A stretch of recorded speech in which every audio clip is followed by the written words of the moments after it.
How's it going? Good. My name is Breck, and this is Clay. We're going to talk about everyone's favorite topic, which is fundraising. But before we begin, maybe we should just introduce ourselves. I'm Breck Stodghill. I'm a partner at Han Ventures. We're a crypto-focused venture fund. We've been investors in the space, particularly in Solana, since the inception of the fund. And we've backed companies like Ellipsis Labs, Helios, and Squads most recently. I'm Clay Robbins, one of the co-founders at Coliseum. We are an accelerator and a venture fund, and relevant to the Solana ecosystem, we run the world's largest online hackathons in crypto in close partnership with the Solana Foundation, and use that as our way to find talented builders that we want to bring into the accelerator program. So we represent capital that spans the full stack from first check all the way to investing post-token. And today we want to talk about capital market fit. And this is a theme that I actually wrote about in a blog post a couple of weeks ago based on some observations that I've made as an investor, mostly when I see things go wrong. And the quick TLDR is, when you're raising money, it's actually a repeat iteration game. It's very rare that you only raise money once. And unfortunately, when you bring people onto your cap table, it's very hard to get them off your cap table if you make a mistake. And as there's more capital that enters the space, it's also more likely that if you're a founder, you might attract capital that's not aligned with you. And starting a company is an arduous journey, and you want to really look for folks from the very get-go that are aligned with your vision of the world and what you're trying to build. But before we get into that, maybe we'll start with a high-level question of why even raise money in the first place, and why venture capital? Yeah, so I think from a high level, we should talk about why venture capital exists, right? So if you go back to the 1600s and the New World exploration, there was no capital to fund that. Explorers would go to banks and they'd say, no way am I going to help you go find the spice trade out in the New World and bring it back here. And so risk-on capital went out and helped to do that. You pull that forward to the modern era, post-World War II, there's this glut of technology in the US that was everything from transistors to radar that didn't have a way to commercialize. And so venture capital came in as this very risk-on, durable capital that can help bring these technologies that otherwise would have been shelved to bear in the market and commercialize them. And so the through line in all of this is that venture capital is extremely durable. It is really focused on the long term, whereas other forms of capital are extremely short-term minded. And so when you think about it through the lens of a founder and why raise, you have, especially in the modern era when the cost of starting a company is so low, it really you need to cross over the threshold of this thing that I'm building cannot exist without capital, and venture capital just happens to be the vehicle that has sort of over history come to this point to fund it. Yeah, I think one of the key points there is that capital is a means to an end. Yeah. Sometimes I feel like we get caught up in, I raised the most money, I reached the highest ARR in the shortest amount of time. And you lose some of the touchy-feely aspects of why you're focusing on building a company for a customer, for your employees. And I think it's useful to just take a step back and reframe that. Yeah, and I think too, if you're finding conviction in someone telling you that they're going to hand you over money, that's the wrong reason to approach it. You need to find conviction first, and then capital is just the blocker. Agree. Clay, you run probably the biggest accelerator in Solana. And I know for a lot of the graduates of Coliseum, a lot of the work that you do behind the scenes is help load balance them and introduce them to larger pools of capital.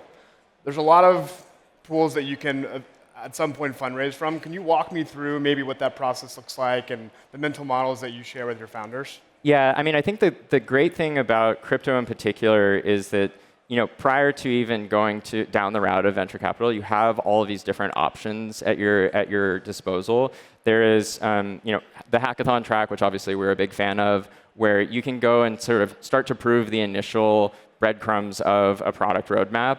and you can earn hackathon-based rewards, whether it's bounties or prizes, that are real public validation that, hey, at least directionally you're on the right track.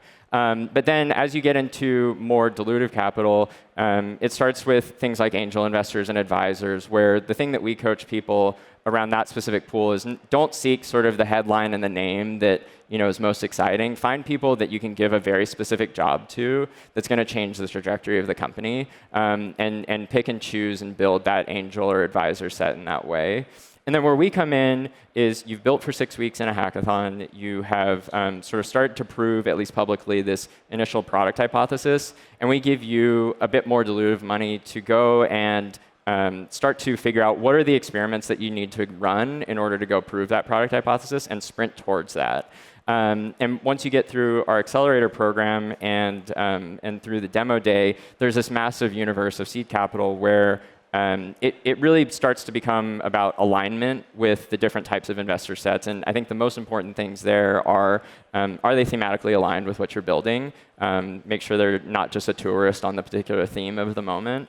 And then importantly, what do they look like in terms of the money that they can bring to bear? And is it sufficient enough to run 1 to 2 years of experiments to continue to prove that product hypothesis? But that's kind of like where my universe stops. And I know you obviously see the other side of that equation. So what does that look like for you? Yeah, so at Han Ventures, we have both an early stage fund and we have a growth fund. I think for the purpose of this conversation, it's useful to hone in on the early stage, and that's investing at seed and Series A.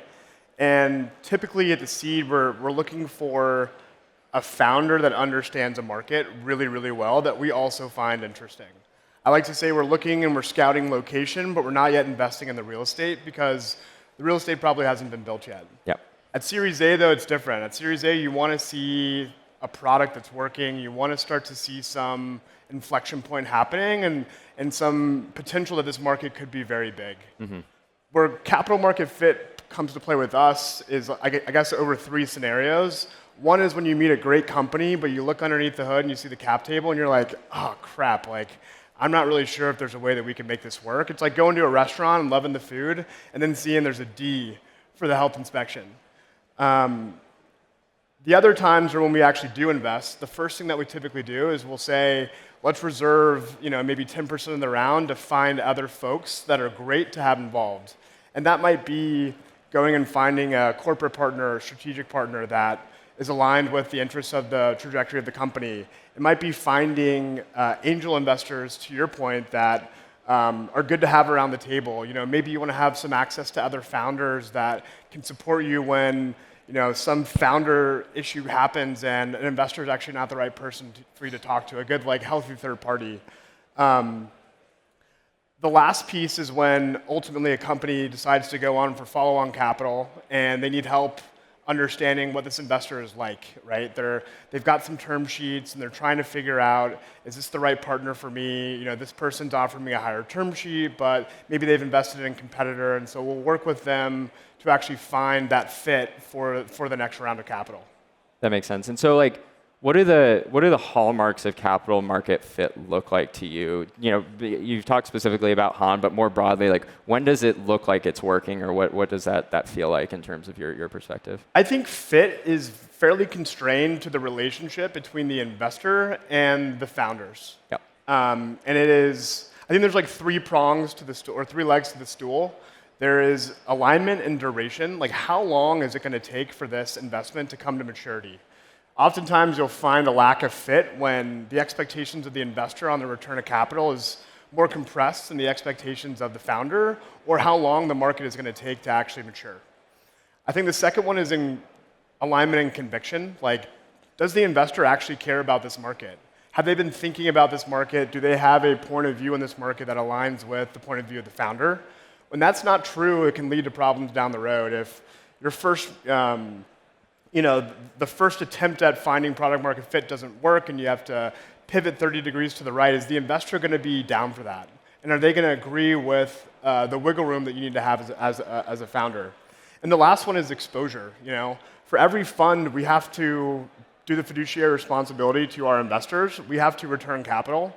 And there is math to venture. If I'm not investing for enough ownership, I'm not going to be incentivized to actually spend the time. If I'm over-invested, then I might have a fast twitch, and I might be breathing down your neck to get stuff done. Yep. And so there's a sweet spot for those three things that I think every founder, when they're thinking about raising capital, should be really thoughtful about and have an open and transparent conversation with their investors. Yeah, I think the fit conversation is the most important one that I see, is just how inflexible capital can become the further along you get in running these experiments, because those experiments get more and more expensive as you get down the line. The cost of being wrong is so much higher. Like, it's very rare to see like a Series D or Series E company wholesale pivot to something completely different and then actually change the trajectory of the company. Whereas at the pre-seed or post-accelerator, there's a lot more wiggle room in that direction. I guess when you think about things that go wrong, what are some of the classic examples that kind of sit in your head? Yes, I love talking about examples. There's a few of them. So let's think about a lack of conviction, right? In 2021, you raised capital from a traditional venture fund that didn't actually have conviction in the space, and post-FTX, the market looks horrible, and they're now at your door asking you to return capital. That's a lack of conviction.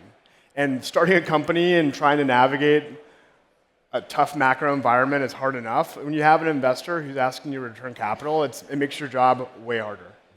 I think another thing that you'll see is when there's a lack of duration, or there's like a mismatch in duration, you might see there's a lot of mercenary capital in crypto, especially when there's tokens involved. Yep. If you raise money from a hedge fund or a market maker that has, just by nature of their investment mandate, a shorter time period on their investment, then you should expect that. And you shouldn't be surprised when post-token launch, post-unlock, they start to sell into the market. Yep. And that can be both a pro and a con, depending on where you're at with the company. But if you're not aligned on what their incentives are, I think it can lead to bad outcomes.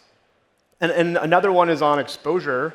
Oftentimes you'll see people try to raise a round and think they're pulling a fast one with angels, where they'll raise a small amount of money but at a high valuation. So you raise $1 million, but you do it at a $200 million valuation. That's not enough capital for you to actually go forward on your goals, and you're going to need to actually raise more.